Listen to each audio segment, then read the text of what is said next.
Hello, ladies and gentlemen. This is Ball Not Court Podcast host Cortez Paul. Along with my co-host Paul Mack. I want to thank you folks for tuning in today and listening to the show.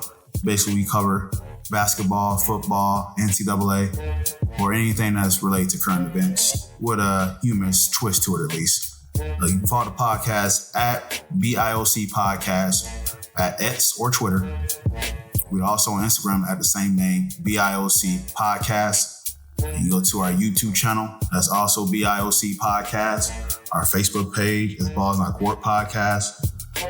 So if you could please just give us a like, shout, comment on any of those, and definitely subscribe to our YouTube channel. And we thank you for listening and enjoy the show. Balls Not Court Podcast. Thank you very much.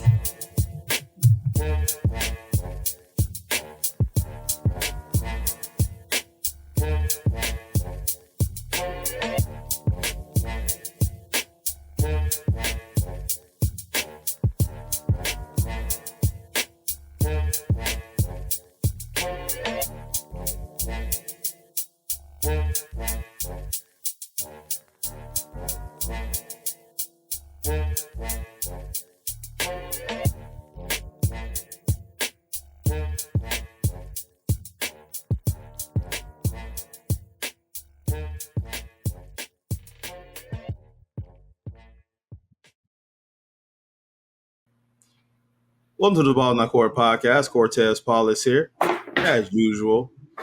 My right-hand man, Mr. Paul Mack. And then join us as well, CJ Hill. Yes, sir. Paul, how's it going on this? Feels like it's been a minute, bud. Feels like it's been a while. What's it been? Almost 2 weeks? 2 weeks, man. And we had a good traffic week with that podcast. Yeah, it was good. It was good for us.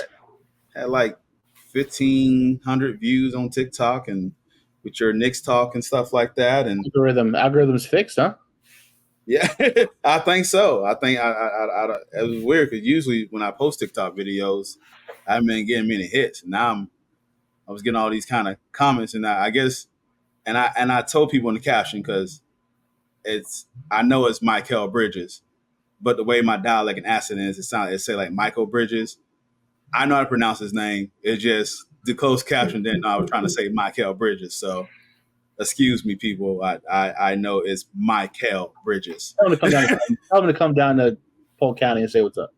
Yeah, man. Yeah. Let's go drink a couple of Tito's and have a nice conversation. So, Mr. CJ, how you doing, sir? Doing good, man. Doing good. Got a lot to say. Oh, man. So that's why I'm glad I invited him on, man. So you got a lot to say, buddy. Good stuff, man. Well, hey, basketball is on.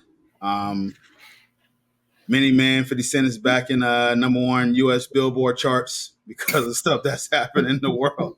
We won't dive deep into that, but apparently 50 Cent is it's popping right now. I mean, thanks to that. Checks are coming in. Thanks to that particular event. There has been some great memes. There's been a lot of great NBA related memes that I'm very grateful for. Yes. It's crazy, man.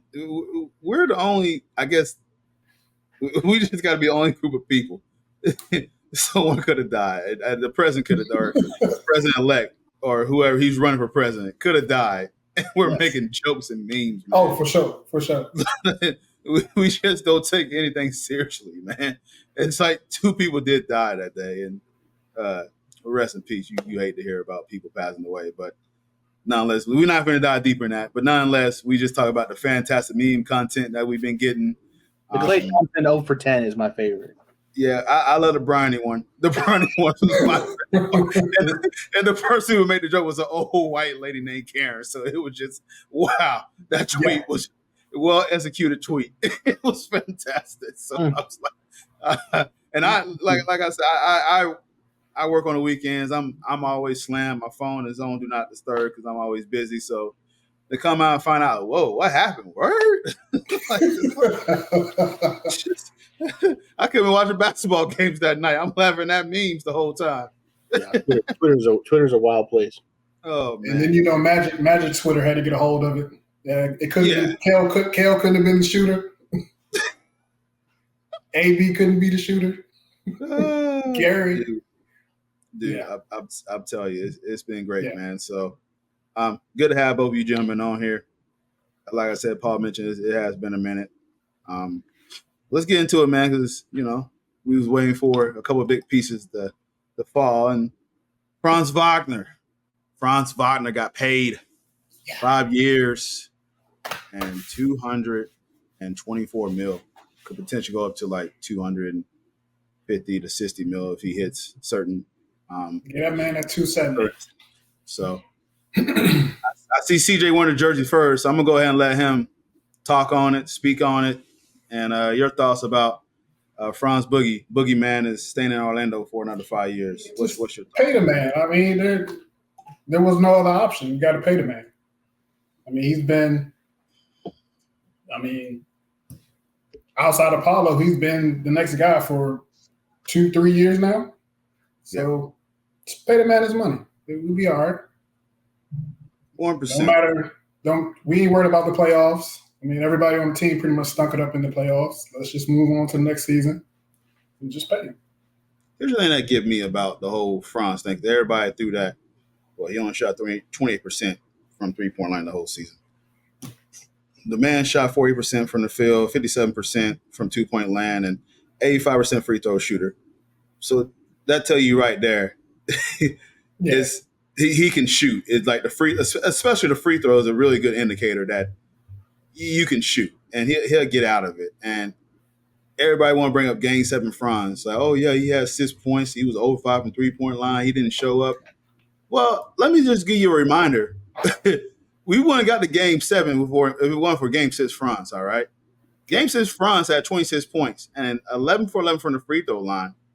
Pretty much had some timely shots in that game to kind of save us get back to Cleveland. So, and listen, we're paying Franz on what he's potentially going to be.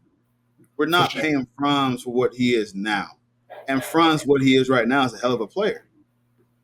Yes, we know that he's going through a shooting slump. But there's been times that pretty much the stats show, and like pretty much his on and off numbers, plus numbers, when Franz is missing, there's a reason why this team kind of slumped. Paulo still can get his, but it's tougher for him to get his basket. Hence why they drafted someone like a Tristan Del Silva. So that way, whenever Franz go to the bench, you have another guy that can do it from that size and the playmaking side. So there's a lot of stuff that I think the Magic put in place to kind of see. And this is me just watching just from afar. The Magic pretty much have put certain players so they can try to plug players in the future. There's a reason Joe Ingles was there. Let's get a playmaking wing that can handle the ball, because we're looking at prospects in the draft for the future, and let's see what we can do in regards to adding certain players like that. You add Anthony Black, who's a 6'7" wing, point guard, where you want to consider him. We're molding him to be a point guard. He'll figure it out, and I hope he continues to play in the summer league. But that's here and there. Then you draft someone like a Tristan Del Silva that can kind of mimic that Joe Ingles role. I think Weltman and Parker is trying to do something. They put these pieces in place for a temporary time so they can see these are the type of players that we're going to draft and try to emulate to where we want to be with our system.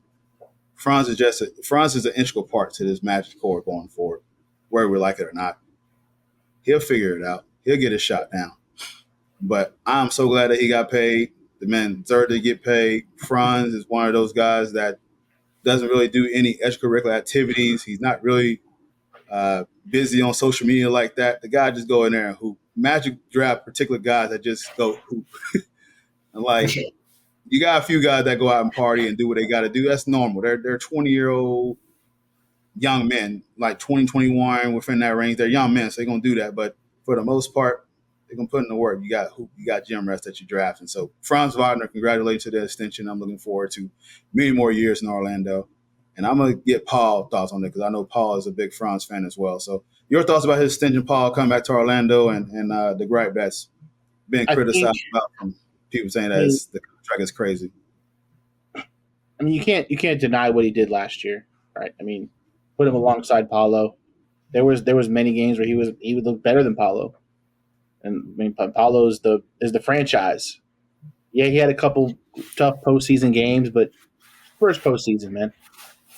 And honestly, that matchup with Cleveland was tough. A lot of pressure on him. But aside from that contract, I mean, with the other moves the Magic made this offseason, it's going to be interesting when 2026 rolls around and it's time to pay Paolo, right? What kind of contract? You're setting yourself up to have a lot of money to throw at Paolo too, because they signed a lot of guys for not a lot of money, and they're gonna have a lot of money to play with. I know there was a lot of talks they were a big free agency destination. They missed out on Paul George and missed out on Klay Thompson, but they took care of the guys that they needed that fit the system they're trying to build. So you have to respect it. They drafted well. You brought in a KCP, 3-and-D guy. You locked down Jonathan Isaac with a 4-year extension. Cole Anthony got he's still here. So you got a lot of the defensive guys going on. Obviously, you're probably going to lose Markelle Fultz. Tough, but with who they drafted and making sure the franchise center, the cornerstones of the franchise are going to be locked down is massive. So, I mean, kudos to the Magic, because the way the college basketball landscape has been, in the next 4 years, you're probably not going to find another Franz type guy. So you got to lock him up, because his skill set, the way he plays, the way he can handle the ball when he's out there, the way you can kind of spell him sometimes when Banchero gets a break, he can run the offense for you. You said you draft Tristan da Silva, gives you a lot of flexibility. So you got to just look at it from the standpoint of best player available at that time. If you weren't going to get any big free agents, you got one on your team right now, so might as well lock him up for the future. 100%, man. And this is what's cool about the Magic. Hearing names like a Paul George and Klay Thompson are considering coming to your squad, that just tell you that what Orlando building is, they're going in the right direction, giving some of these names that are kind of like inquiring about what they're doing down here in Central Florida. So it is a lot of credit to it. And you mentioned something about Jonathan Isaac contract, Paul. Very good contract. They went ahead and front-loaded the contract, $25 million, I believe what it is, and then the rest of it breaks down to like $15 million, $14 million. And I think the last year of it is like $13 million, something like that. Don't remember the specifics. And also, it is based on his health as well. We know Jonathan Isaac has been having an issue with health. His last year was probably the most healthy he's been in a few years. And you see the talent that he can bring when he is a healthy individual. He's probably one of the better defensive players in the league. Can guard positions 1, 2, 5. So locking him up. The only thing I think CJ can add to this is I'm still worried about playmaking and rebounding a little bit. We got Dell, we got Goga back, we got Mo back. You got to use this cap space. But how they did it is that they signed these contracts for like 2 years and team options and everything like that. So that way they had the flexibility to play around with it and pay these contracts to these players and keep that option open. Also, some of these contracts are assets. You can still trade them and still get a big piece. So Orlando's just going to roll back with it. Jalen Suggs is going to go at the 4 at the point guard, and he's going to run the point guard duties. So we're hoping that his playmaking will improve. I know his shooting is improved. We got to see it's going to be sustainable. So, CJ, your thoughts about Orlando's weaknesses and Markelle Fultz does not seem to be coming back. I don't think he's coming back. Maybe he come back on him. I just don't have any indication that he's coming back. But what's your thoughts about the Magic weaknesses and everything like that? I mean, given what was out there in free agency, I don't think we could have addressed the rebounding at all. Like Hardenstein got signed for almost $100 million. That didn't make sense. But I mean, I guess it's classic Weltman, kick the can down the road. You know what I mean? Give yourself an out. That's his style. You know what I mean? Like, not aggressive, not conservative, kind of middle of the road type. It's cool. I think next year's free agency is going to be worse than this year. So kick the can down the road for 2 years, see where everybody at. It makes sense. And then there's not a lot of big men left that even you can trade for that can solve the rebounding issues. Like, I mean, you can trade for like Walker Kessler in Utah, but Danny Ainge, the Godfather, is holding him for a king's ransom. Like, I think I saw a report said some team offered him like 4 picks, four first rounders, and he didn't trade him. Like, come on, man. Like, what are we doing? Yeah. But I think we're gonna be all right. You know. Okay. AB grow into that table setting point guard that Paulo wants. Mm-hmm. And everybody else, we just figure it out. Awesome. Good stuff, guys. Let's transition. I was saying real quick, like what the Magic did this offseason is they've preserved a lot of money. They're going to have a lot of money in the next 3-4 years to, I think, really make some moves and really do something. Because obviously, paying Franz, you're going to have to pay Paolo.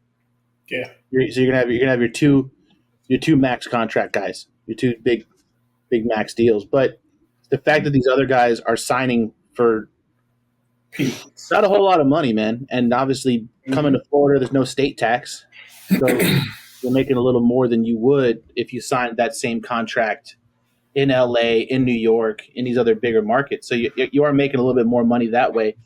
But I mean, just real kudos to the Orlando Magic for finding ways to sign guys that they can just kind of plug and play into the system, keeping the guys who have already been there, and just keep building on the season they had last year, because they still got better. You know, I know KCP was a guy on your radar you mentioned a few weeks ago, so that's huge for them.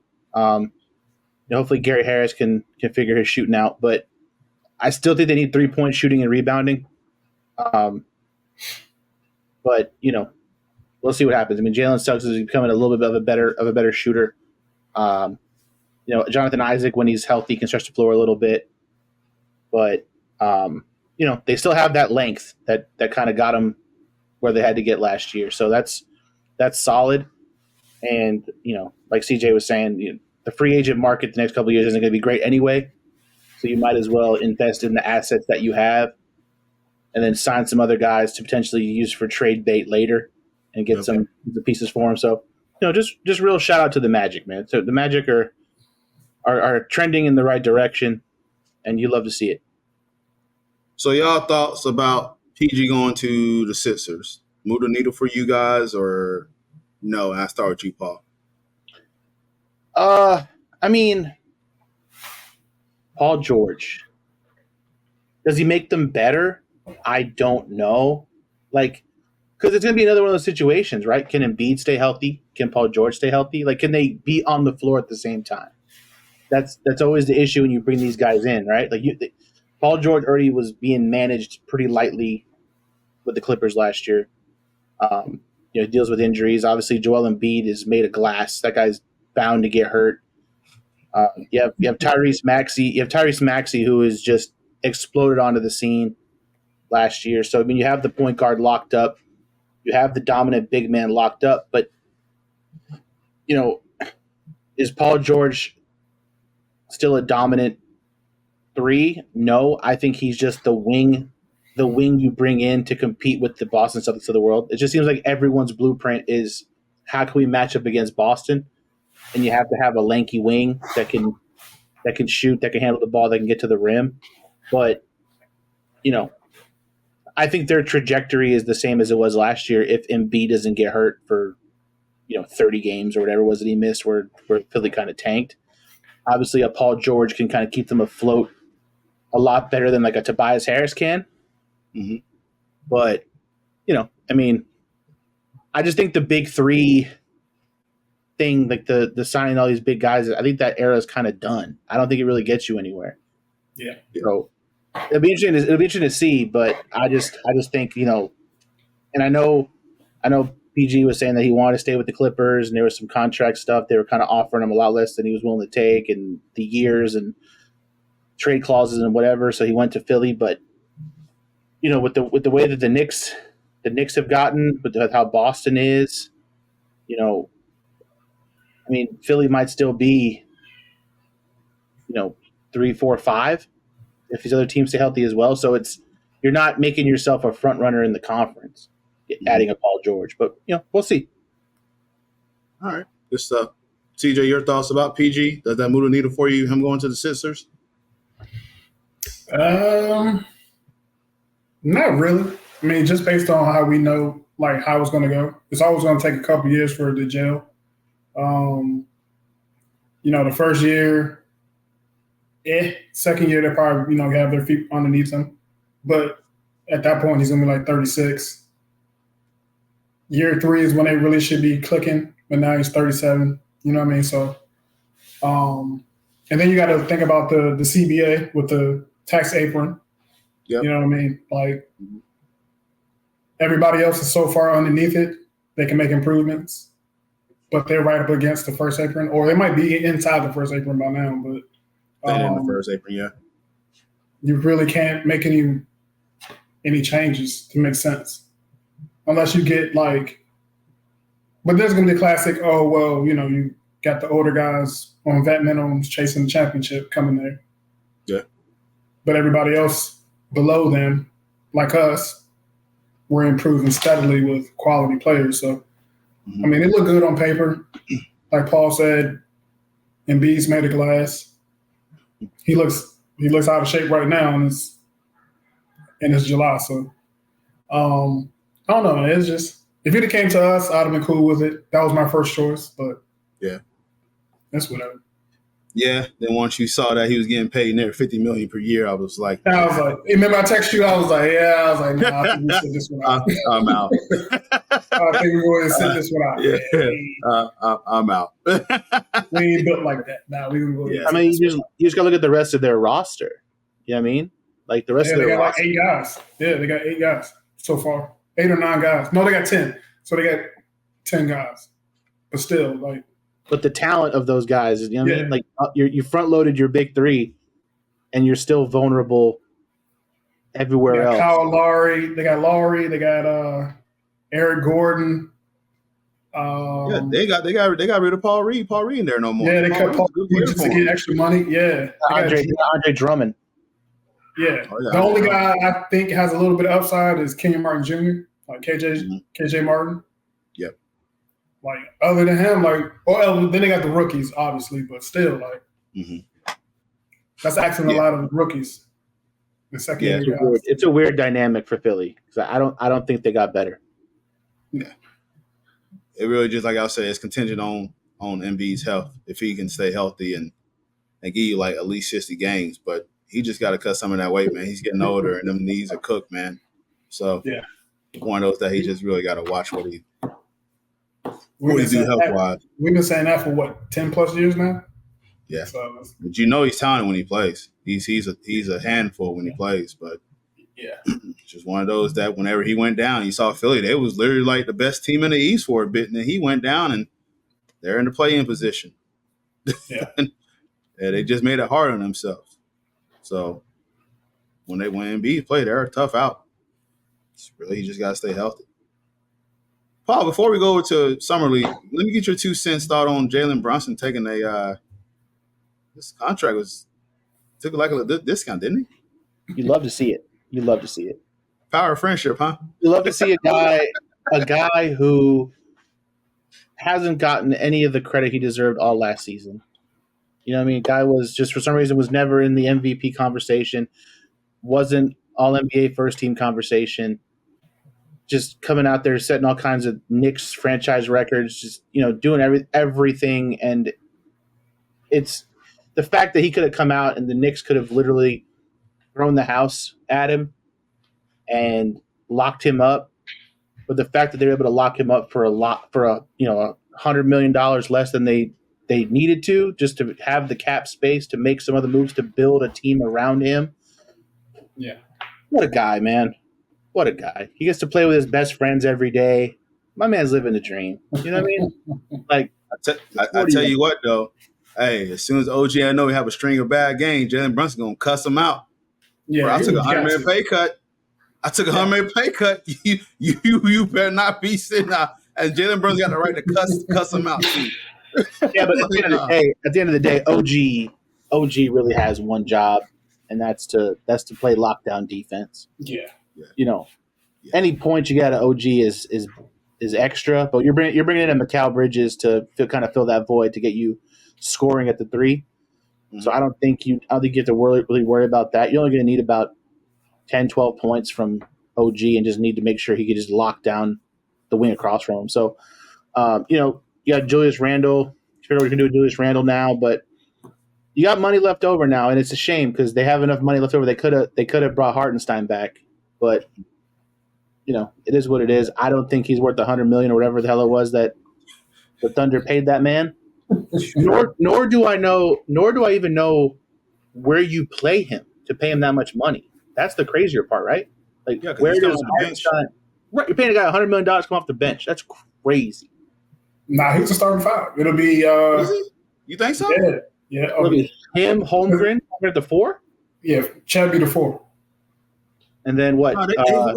They play. It'll be Shea to the, or you start Caruso. It'll be Shea, Caruso, Jada, Chet, and then Hartenstein. See, I was just trying to figure out the lineup, and I was just like, I just think Caruso's a better bench guy. Yeah, true. But like Caruso and Hartenstein are pretty much there just to be bodyguards for Shea and Chet. Like Caruso's going to guard the hardest backcourt guy, and the Hartenstein is going to take care of the big 5. Like I said, OKC's done really well. Building the team. They got money to burn. But I'm not going to knock any of the moves. They have a guru in the front office. He knows what he's doing. I guess $100 million just isn't a lot of money anymore. I think we're at the point now where that's just that's just what you pay people now. Just $100 million. $100 million. Easy dub. The guy who literally, Hartenstein's trajectory changes so much if Julius Randle and Mitchell Robinson, those guys don't get hurt. Yes. It's amazing. It's amazing how good a guy looks when he's in a 6-man rotation, playing 35 minutes a night. When he normally plays like 20, 25 minutes a night. That Tom Thibodeau inflation, baby. Paying the tax, paying the Thibodeau tax. But hey, good for him. You love to see it. I wish we could have kept him, but Knicks did all right, and now they got money to play with. So it'll be interesting because next year, 2 years from now, when some of the bigger free agents come out, who knows where we'll be in 2 years, I guess. But good for Jalen Brunson though. I just think people need to put some respect on that man's name. Okay. All right, let's talk about some summer league basketball here. CJ, you been watching some summer league hoops? Tell me what you like, man. Tell me what tap in. What you been seeing so far? Summer league is cool. Like the first couple games because you miss basketball, but the second week, like right now, I'm just sitting there like it's out of control. Like you know what I mean? Like if I'm like the front office, I'm like I see why they like you only gonna play 2 games. Like pull them. It's just so out of control. Like dudes just flying all over the place, not really running any sets. People's taking 27 shots to get 27 points. Yeah, like what we doing, man? Like, you know what I mean? 10 fouls. You get 10 fouls to foul out. Granted, AD needed 10 fouls, or he'd have fouled out. I don't know. What are you doing? But yeah, man, it's just reckless, man. Like you literally got to be. Yeah, if I had to play summer league, I want to sign my contract before I start playing summer league as a rookie. Like when I first get drafted, like I need my contract signed. Yeah, because it's hand-to-hand combat. What was it? One player? What's the one that had a tore his ACL? Oh, Holmes. He tore his Achilles. Yeah, Holmes. He ruptured his Achilles. Yeah, that's what it was. Achilles. Yeah. First game of summer league. Rough, so man. Stuff like that make you want to pull them, but I mean, for us, we 2-0. You saw Castle. They pulled Castle. He had a wrist injury. Done. So he played last week in the California and Salt Lake City. Why is he playing in Vegas? But I get it though. The exposure. Yeah, man. Paul, your thoughts about Summer League so far? Have you kind of been seeing the highlights? I try to watch Summer League. You can be honest. It's tough, bro. Summer League's tough.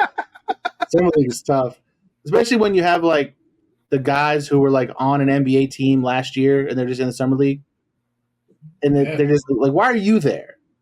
You know what I mean? Like, go whatever. But I watched a couple of the games. Obviously, the main reason why I was watching was to see what Bronny could do against NBA level talent, and boy, it's not good. Not good. Brandon Miller's playing in the Summer League. Right. Like, what are we like? Why? That's potentially your franchise. That's potentially your franchise guy behind LaMelo Ball. Like, why is he playing in the Summer League? Yeah, I don't know why he's playing. I was confused. But it's just tough, man. Like, obviously the guys who are trying to make a team, I get it. Yeah.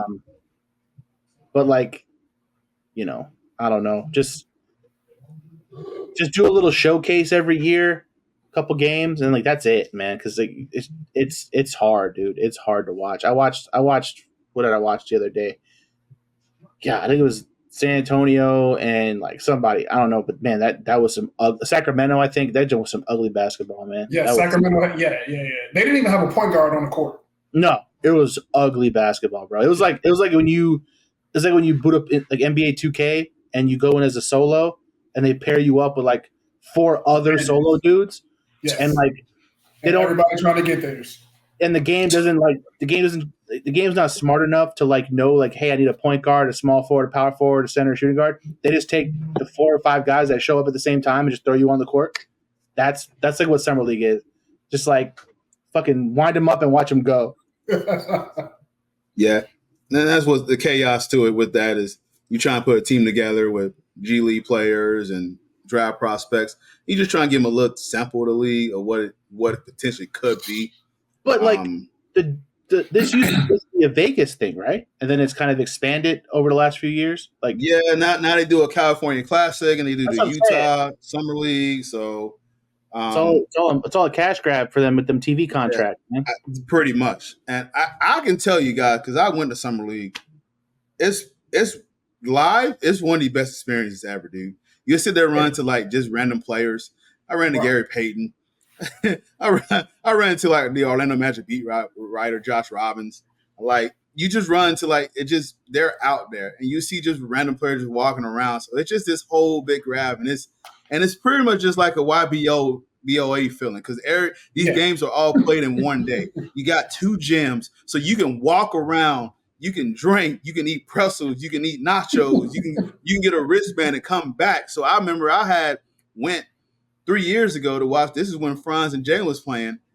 I went to Fatburger because I'm like, I don't feel like watching this team. I forgot what team it was. I don't want to watch them. Just go out and just kind of walk the strip, go get some burgers, hang out, go back. Oh, let's go back to basketball, watch the nightcap. So you just pay You just pay once and you can just stay all day? You pay $80 for one ticket and stay the whole day. $80 per day. And you go between 2 gyms. The Costa Pavilion. That ain't bad. Dude, it's I'm telling you.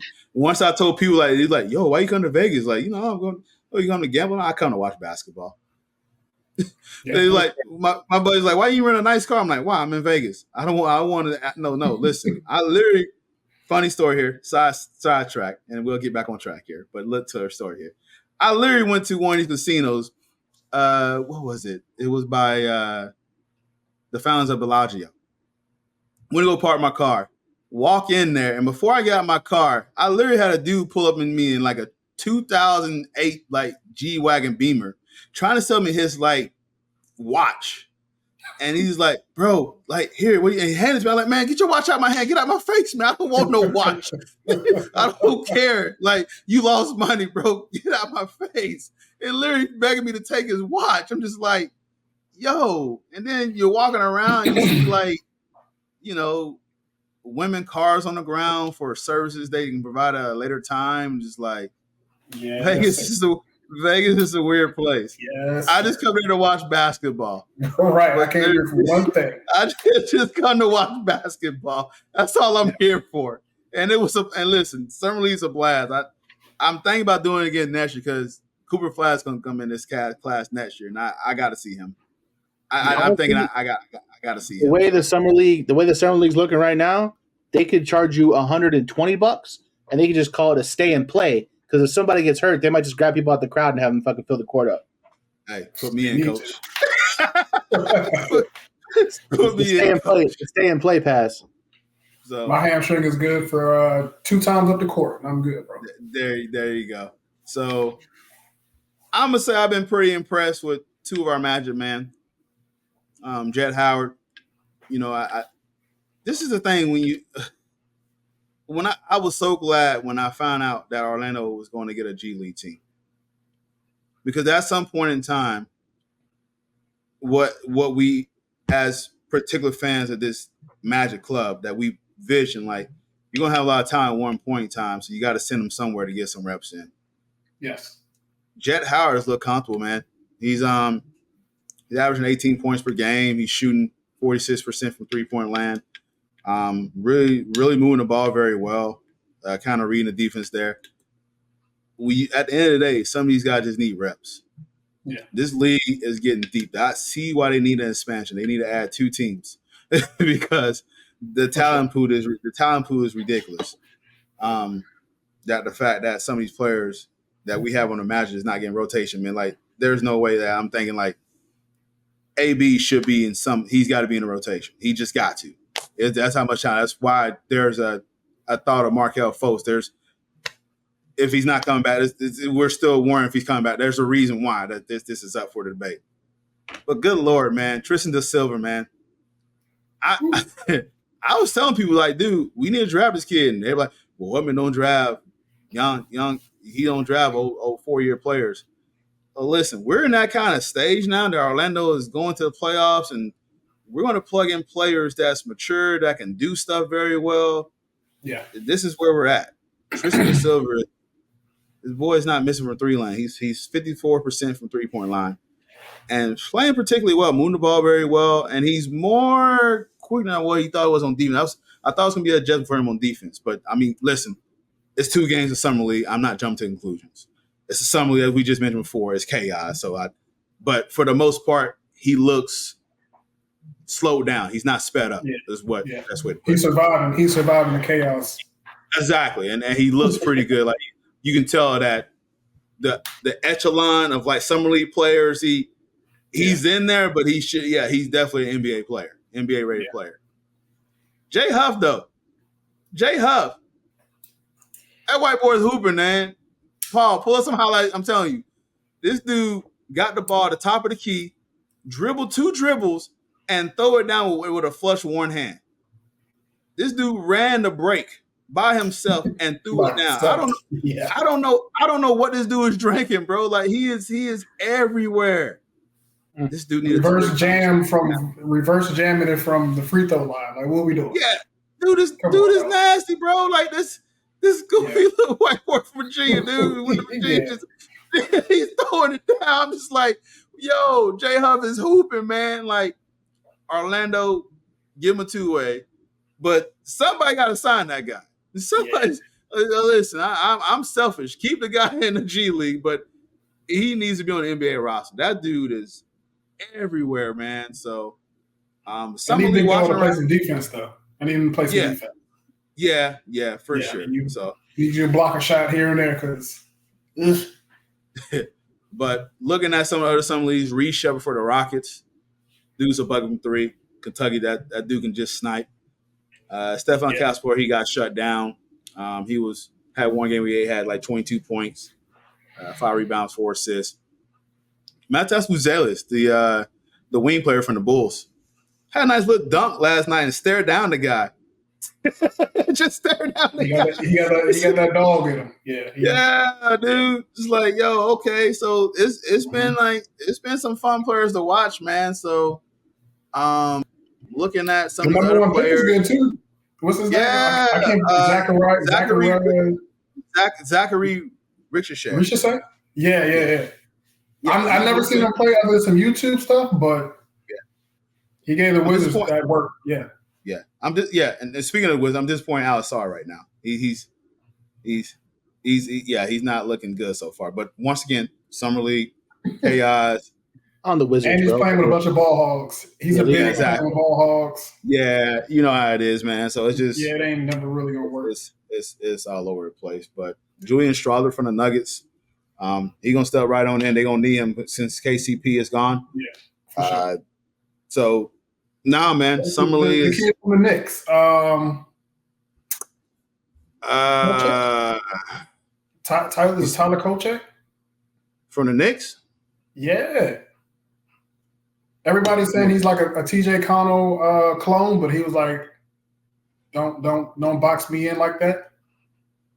Oh yeah, I know you're talking about. Yeah, because he's trying. They called him dude from the Pacers, right? Yeah, TJ McConnell.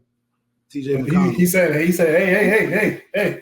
don't do that. Let's put their roster. I got it. Let me see. Oh, you talking about Ariel? Nah, he went to Marquette. Point guard from Marquette. Oh, Tyler Kochek. Yep, you're right. Tyler Colette. Yeah. Okay. He's like a TJ McConnell, Peyton Pritchard kind of guy. Yeah. Knicks got a dog. That made Paul's happy. I fucking hate TJ McConnell. Well, he's on your team. You got one like a clone on your team. I think you'll be all right. The Garden will love him. I think he'll do good in the Garden. Oh yeah, no, they love a dog. They love a dog. Yeah, he'll fit in. He'll fit in. Oh yeah. I only hate TJ McConnell because of the Knicks just couldn't stop that guy in the postseason. Oh yeah, in the playoffs. Yeah, that dude just got wherever he wanted to get. You know what I mean? And it's just crazy. Yeah. You love to see it as a white guy. You love to see it, but yeah. So let's transition to USA basketball. They won their exhibition today against Australia. It was sloppy today. But before we go into breaking them down, what they got coming up here, this whole Kawhi Leonard situation is kind of weird, isn't it? Like, memes are great. So, like, here's the thing. So now you got an article coming out with, like, the Clippers. They're disappointed that they cut him. So, like, what's really going on? No, he was good. The Clippers said, no, he's good. Like, I don't know why. Yeah, so, like, now the Clippers come out saying, like, they're very disappointed with the decision. And so, I interpreted that Kawhi had left. I thought Kawhi left because there was something wrong with him. Like, but it seemed like it was USA men's basketball. USA, they said, hey, buddy. And then on top of that, you add some more drama to it. Jaylen Brown, I know he's vocal about certain stuff. That guy. And then you add Derek White. So now Jaylen Brown, because he said some stuff about Nike. Yeah, come on, bro. What you? And so it's not years ago. So he wears Kobe's, but he takes the Nike check off. Oh, inside. So this ain't back in like 2-3 years ago. Like, no, bro, you've done this like forever. So he take the Nike check off. Yeah, go if you can pull up like some like pictures from during the games, you'll see like he'll take the check off and he'll write something where the check goes. Like, come on, and then you want to go play with Nike? Like, no, man. Bro, he is so unserious, bro. Like, no, you cannot be serious right now. Yeah. So I don't know. This whole this and then the two teammates of his don't belong there. Like,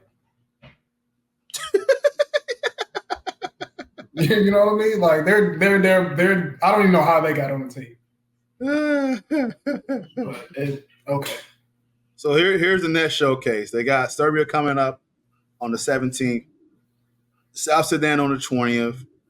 That's going to be, well, Abu Dhabi is where they're going to play Serbia at. And then they're going to United Kingdom, play South Sudan and then Germany. And then they go ahead and go to the Paris Olympics. And then they got their group play. They got Serbia, South Sudan, and Puerto Rico. It's a pretty easy group, man. Uh-oh, you said, what? I'm biased, man. Serbia might be a little tough. Serbia might be a little tough. Puerto Rico's going to be feisty. Don't get me wrong. That's a dub. They'll beat them. Yeah. Who's a threat? Germany. Who's a threat to Team USA? Germany. Paul? I mean, yeah, we're about Germany. But as far as who they got to play the rest of the way, yeah, that's probably it, right? Well, they get to the medals. France is going to be good too. I'm saying, but I mean, up until like with the games that we know they got coming. Yeah, the game they're going to play right now. I know what I'm saying. Who plays for South Sudan? Lualdane. Yeah. I can't think of anybody, bro. Me neither. I drew a complete blank, bro. Serbia's got Jokic, so yeah, they got Jokic. They got another guy too. I forget who that's. They got a couple. I feel like there's a Bogdanovich on there. Yeah, they have the younger Bogdanovich, the one from Atlanta. Yeah, Bogdan. Bogey. Yeah, they got Bogey. Those two on there, and then isn't point guard? He's played for the Heat. Older guy. Oh, Dragic. man. What about Dragic? He retired. He retired. Is he? Yeah. I wonder if he's gonna play. I don't think so. No. He was on Mike Miller and Hadlam's podcast. Oh, okay. Yeah, I think he done. Say done. Okay. Yeah, I think so. But overall, medal, like who y'all thinking? Because France is good. France. I mean, I know obviously you got women, but you look at their talent. They got Rudy Gobert. They got Evan Fournier. They got a lot of talent in France. Germany can go Koulibaly. Yep, Zach Koulibaly is on there. Germany is going to be deep as well. You got the Wagner Bros, and then you have Dennis Schroeder. Canada's deep too. I know we beat them in the preliminaries, but yeah, give a little rep. Australia's going to be tough too. Obviously, we beat them by 4 in the showcase. Yeah. There's. I would say this: USA, they should be the favorites. They should. Mm-hmm. But let me see how Joel Embiid do today, because Joel Embiid did not do well against Canada. Did he the box score? I didn't see how he does, because I totally forgot this game was today. I went to the gym and totally forgot this game was today. He looks out of shape, or he looks like he's just going through the motions to me. Joel Embiid he was 3 for 6. It's weird how they do that. They don't put the points on there. So apparently 2 for 6. I guess he got like 10 points. Because I'm trying to find the stats here. Oh, here it is. Kerr subbed like the first half. The first half was one set of starters, and then the second half he did a mass sub. Oh, Curry blew it up. Ugh. Curry's 1 for 6. All threes. USA's kind of old, man. And then they got Steve Kerr coaching. What do you say, Paul? That was the issue that everybody had coming in, is they're older. They're just an older bunch of guys. Jeez, I man. mean, there's no youth on that team at all, aside from like Anthony Edwards. I guess they didn't play Kevin Durant. Kevin Durant just probably just sit that game. He's probably saying He's got a calf strain. He has a calf strain. He's got a calf strain. He might want to chill. Last time he had a calf sprain, he had Achilles. Yeah. Achilles wanted to, yeah. Okay, I mean, Davis had a good game. You might have to bring Joel B off the bench. You may have to. But Tatum didn't do well either. LeBron James, 10 points. Wow, the Stars didn't really do. Man, they really struggled with Australia, huh? Oof. Okay. I think it's because of Kerr's his sub pattern. Like I said, he started the starting 5, and then it started the second half. It was a totally different starting. It's always a challenge for USA, man. It's like, yeah, we got all these players that's super talented, but trying to incorporate them and play on a short time span and they still find a way to win. They really do. But the world has caught up. The world has caught up, man. I wish they would go back to how Colangelo did it, where you gotta play FIBA in order to play in the Olympics. Because if not, I mean, you're never gonna have the same roster. It's always gonna be, Grant Hill's buddy with everybody. Yeah, he got to go too. I don't like how he run it either. Grant and Kerr got to go. They like ASAP. I think Kerr said this is last year. Curtis said this is last year?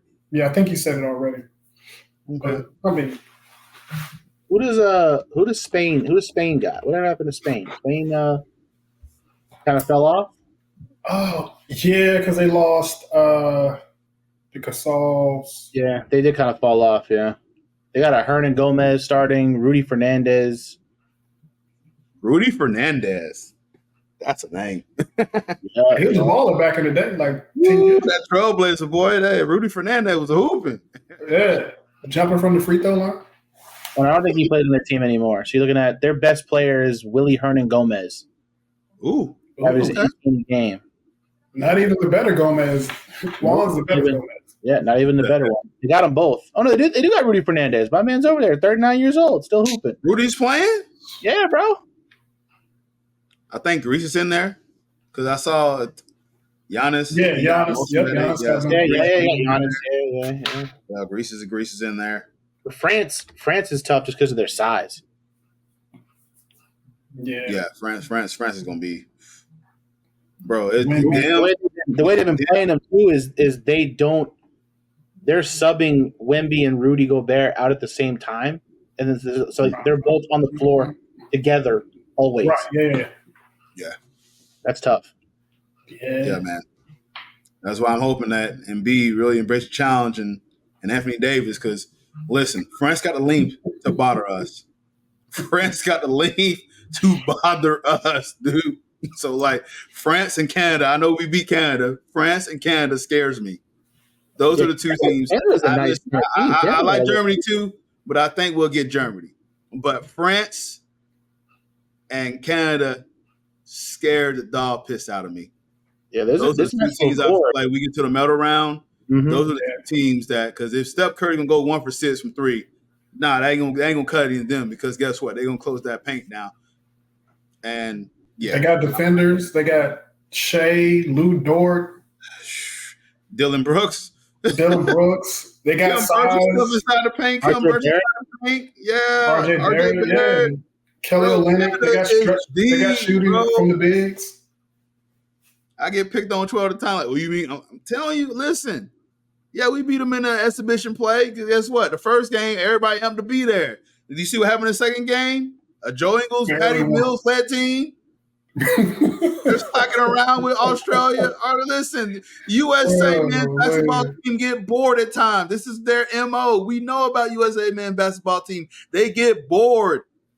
And get bored is going to cause you to slip up. You can't do this in the medal round. And this is the last shot for a lot of these guys too, man. Like, they gotta win gold. And listen, it's not me. I want USA men's basketball to win it all. Of course, I want them to win it all. I want them to win it all. But I gotta call how I see it. The world's catching up. Mm-hmm. How did the two big men made of glass? How did we send them together?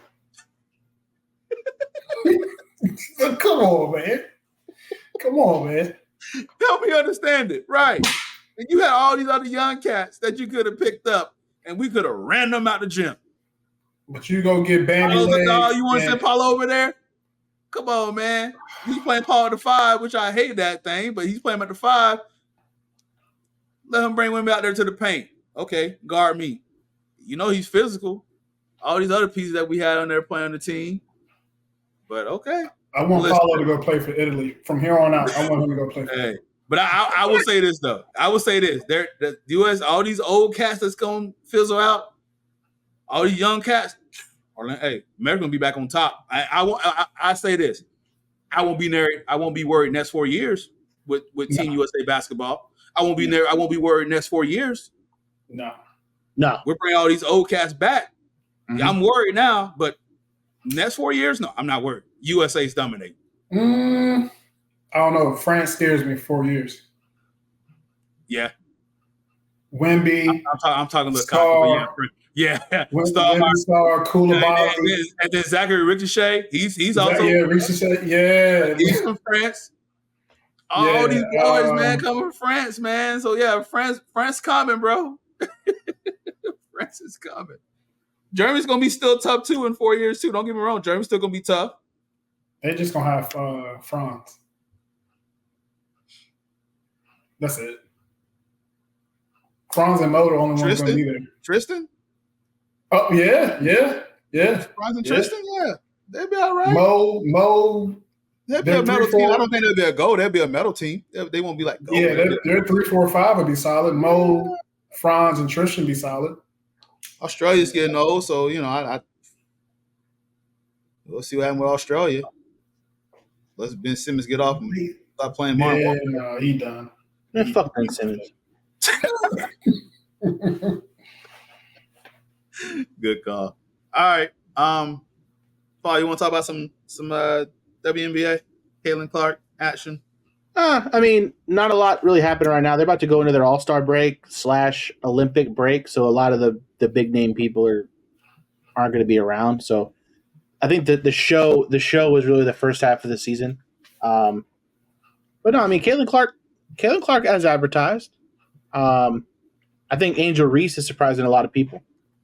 I mean, she set a rookie record for consecutive double-doubles. That just broke the other day when they played against the New York Liberty. But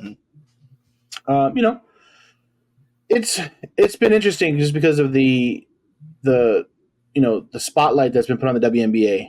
And I've watched a lot of games. I watched two games yesterday, as a matter of fact, just because nothing else to do on a Sunday.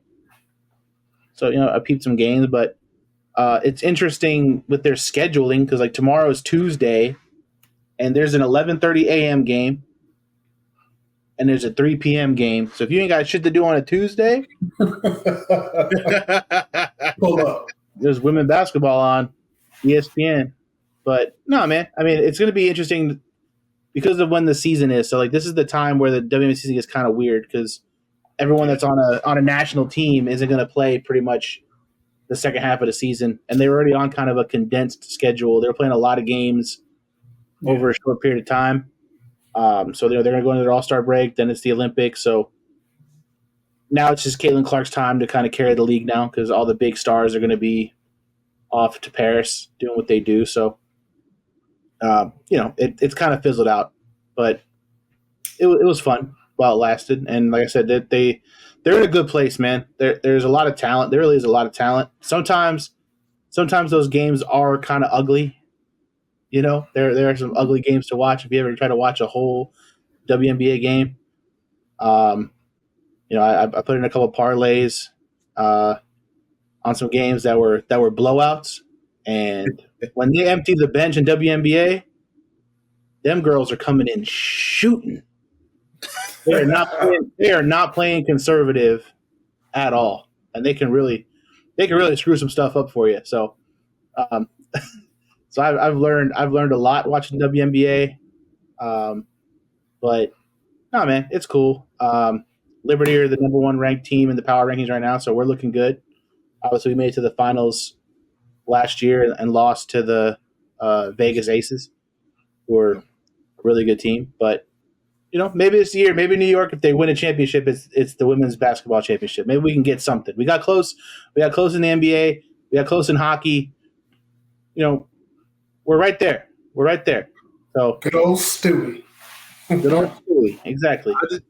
I just thought about this while we were just talking about this. How did I forget about talking about NBA Cup? They released the groups here, and so I got it here so everybody can kind of see.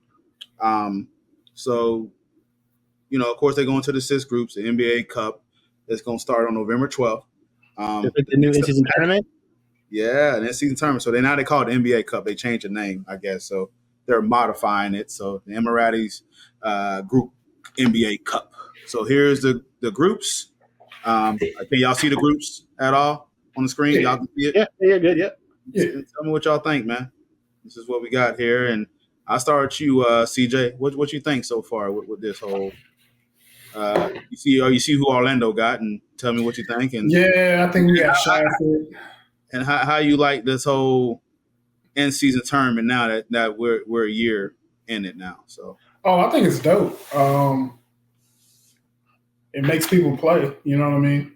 Makes you play hard all year long. Mhm. I think we got the short hand of the stick or whatever. But it's a tough group, man. Yeah, like who idea was that? That's crazy. Bro, we got the Knicks and the Sixers. Come on, and then Boston is in like the Look who Boston got. Look who Boston got. Yeah. Look at that crew. Come on, man. How did they decide? I mean, I think they randomly draw. I think they said something about the record or something like that. It's something on the record? I think so. I think I read somewhere it's based off the record or something like that. But this is crazy. Because even like West C could kind of beat up on each other a little bit. Yeah. I'm trying to see how this has changed. So all team. Oh, it's been a random draw. So here it is. All 30 teams have been randomly drawn to groups within their based on one-loss records from the 23 and 24 season. So it is we both were technically right, CJ. Oh yeah. So how is it random, but also decided by their record? Because Boston, Boston had the best record in the league. So why are they probably in the easiest? Probably why they're in the easiest. Makes sense then. Only team they really got. No, they should be. I mean, to me, they should be in the hardest. They got the best record. Give them the hardest group. Yeah, exactly. But I tell you what, I did like it because it did give Indiana a team that kind of got all the way to the finals, a lot of exposure. You see what it did for Tyrese Halliburton. So, you just gotta imagine that the exposure that you get from this, it really does help. the NBA is really trying to soccer this thing up, ain't they? Yeah. Summer League, you got NBA Cup. We might be playing all year round sooner or later. Hey, as long as look at those weird ass courts again, like I'm cool. Yeah, the courts got to go. Them courts are tough. Was rough. I do like if they get special jerseys or whatever, that's pretty cool. Yeah. But those courts are fucking tough, dude.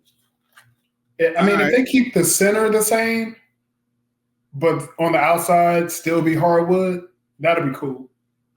As opposed to the whole floor being red, like that's crazy. Yeah. What about the West? Which group you think in the West is the toughest? I mean, C looks tough. Eh. C looks tough. Could you guys imagine you get Ja Morant back? Yeah. The West C is C is a gauntlet. C is a gauntlet. Yeah. Oh man, C is brutal. A is a cakewalk for many. Yeah, and that's if y'all don't know what that logo is in the middle. That's the Clippers' new logo. Their new logo. Okay. Is that what that is? Yeah, that's the Clippers' new logo. Yeah. Paul's like, what is that? I didn't know what it was, and I was like, oh, okay, they must have had the same casting director make that logo that made the characters for that show Clip. Let's make a logo that looks nothing like the Clippers, because that's every character in that fucking show. Oh, good stuff. So, I just wanted to get y'all thoughts on that. We're not going. It's too early to pick people now out of that. But so. I guess the random draw. I guess too, you have to match them up based off of who they're playing in that given time frame. I guess so. I mean, if that's the case, Boston must have a fucking easy front-loaded schedule. That's who they're playing in the tournament. That's what I'm thinking too. Like, Boston schedule beginning of the year, they're gonna go on this big run again too. So, right. But they're missing KP until like January, right? Yeah. And they in trouble then. Yeah, you don't need Porzingis to beat those teams. Yeah, true.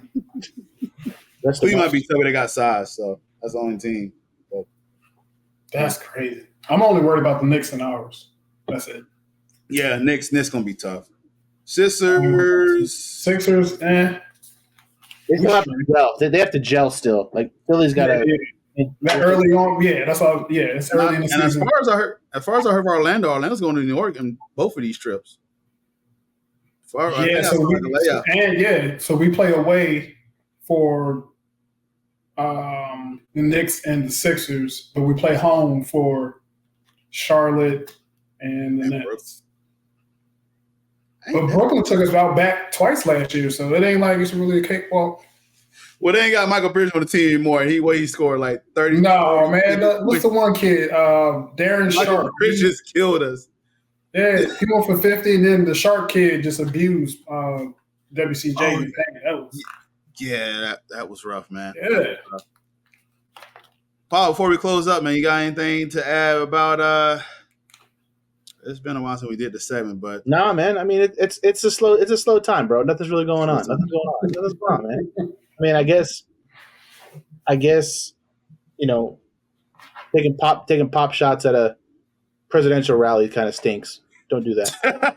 But you know, it is what it is. This is America. You know, America. My United States of America. At least it wasn't a school. Yeah. You know, luckily the school's out for summer, so it's okay. Yeah. Well, as you know, we as a nation, we like to make jokes when serious thing happens. We just go. We don't take things seriously, unfortunately. At all. Especially on Twitter. We're some sick individuals. So 10-minute grace period, and after that is we getting these jokes off. Once it hits Twitter, like someone said, the magic of Twitter is that you can catch something happening in real time as it's happening. So like as an event is going on, it's like, holy shit, this just happened. But 10 minutes afterwards, it's over. Like it's the internet's over. The internet gets it and it's gone. Get these jokes off. Yep. That's it. You only have a 10-minute grace period and it's over. Oh my God. Awesome. All right, guys. Well, let's close this bad boy up. Fun episode. Well, like I said, as Paul mentioned, it's a slow season, so we'll try to get shows out as soon as we can. So just make sure y'all stay tuned. Try to get something out next week, depending how some leagues go. And we got USA Olympics coming up, so maybe we'll do some Olympic talk and whatnot. But I'm glad that my brother CJ come on. So it's always fun. I shoot you invite whenever you come in and come on. So but yeah, you can follow me. You can follow the podcast at BLC Podcast. You can follow me at CP on X, Twitter, whatever we call it nowadays. Mr. Mac, get the people your at name. Yeah, I'm on X at _Paul_Mac and on Instagram at thePaulMac520. CJ, get the people your at name on. And I'm on X at CJ1911, I believe. Perfect. I always forget the numbers, don't Yeah. Good deal. You know, bro. Yeah, I hear you. You can go to YouTube. Shout out to the YouTube. We had a lot of views from last episode, so I appreciate you guys. But make sure you get to go to YouTube at BLC Podcast, Instagram at BLC Podcast, TikTok, which got a lot of views as well too. Welcome back, TikTok at BLC Podcast as well. Facebook, you can type in Balls Not Court Podcast. Give us a like, comment, shot there. You can also find us at Anchor.fm, which is now Spotify. You get us there. But also Windows, Podcast, Spotify, wherever you, as Kevin like to say, wherever you find us before, we got multiple avenues you get the podcast. So once again, we want to thank you for listening. So speaking with CJ Hill, Paul Mac, Cortez Paul, it's the Ball Not Court Podcast. Thank you for listening, everybody, and have a good day. Peace.